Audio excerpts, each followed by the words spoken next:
بص، هو الموضوع كان صعب شوية زمان انك تعمل صور رمضان بشكل لطيف كده زي ما انت ما شايف ماشي، وتحاول بقى تغير في الستايل او تغير في الشكل. احنا زمان كنا ممكن ننزل الشارع نجيب فانوس نصور ده كله، دلوقتي من مكانك تقدر تخش على اي موقع وتعمل صور رمضان بالشكل اللي قدامك ده. طبعا تقدر تغير اي حاجة في الصورة، من النص اللي هتكتبه للأداء اللي هتعمل لك الصورة.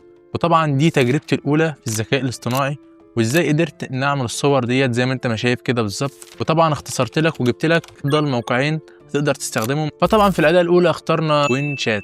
طبعا في حاجتين هتقدر تستخدمهم. لو انت حابب تبني الصورة فانت هتلاقي تحت كاتب لك وصف للشباب ووصف للناس اللي عندهم لحية ودقن وكده وعايزين يمسكوا مصحف، او ان كنت طفل صغير او عاوز تعمل لابنك او لابن اختك وانت عايز تختصر ده كله. وهتلاقيني عامل لك ملف تحت فيه كل الصور ديت، يعني انت تنزل الصور وكل اللي تستخدمه موقع تاني هيبدا يغير وجهك بكل سهوله. بس كده، ودي كانت المقدمه، وتعالى بقى نخش على الشرح على طول. طبعا اول حاجه هنخش على الموقع اللي موجود تحت في الوصف عندي ماشي، كوين شات.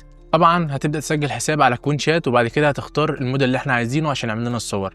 طبعا اسم الموديل هو كوينت 2.5 ماكس، وده اخر تحديث. وطبعا زي ما انت شايف كده، بعد ما نختار الموديل اللي هيعمل لنا الصوره هنيجي تحت هنا نكتب الوصف بتاعنا في المكان ده ماشي، وتيجي تحت هنا تختار الصوره او فيديو. طبعا انا هختار صوره عشان انا محتاج صوره. طبعا من هنا تختار مقاس الصوره اللي يعجبك، وهتدوس على السهم اللي قدامك كده، وكده خلاص زي ما انت ما شايف الموديل بتاعنا بدا ينفذ لنا الصوره. طبعا في خلال دقيقه الصوره هتكون جاهزه.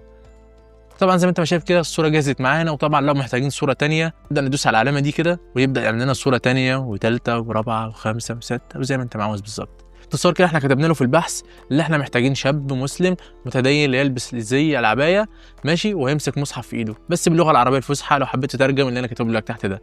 ولو انت في اي صوره عجباك وعاوز تعمل زيها بالظبط، تقدر على الموقع ده تاخد الصوره تحطها له هنا وتقول لي حلل لي الصوره ديت، ويبدا يجيب لك شرح الصوره اتكونت ازاي. ممكن كمان لو هو حول لك العربي تقول له لا حول لي الكلام ده انجليزي، فعلى طول هيترجم لك الكلام، وتبدا تاخد الكلام ده كوبي وتدوس على اداء الصوره اللي موجوده تحت ويعمل لك نفس شرح الصوره بالظبط. طبعا الحاجه الثانيه اللي هنحتاجها معانا هو موقع او اي برنامج غير وجه الصوره. يعني انا هشيل الوش اللي موجود في الصوره ده، احط وشي مكانه. طبعا في مواقع كتير بتعمل كده فري، وطبعا في برامج بتعمل كده فري كتيره، بس انا اخترت لك افضل موقع. الموقع ده بيديك 50 مره تجرب فيهم، ممكن كل يوم بيديك 50 او بكذا جميل تغير بيه وتعمل الصور اللي انت عاوزها كلها. وطبعا صدقني التجربه طلعت ممتعه قوي اكتر ما انت متخيل. وطبعا زي ما انت ما شايف كده بدا ياخد تفاصيل وشي بالظبط ويحطها على الصوره دي. بصراحه انا اتفاجئت لما شفت كده. التجربه طلعت حلوه قوي وممتعه.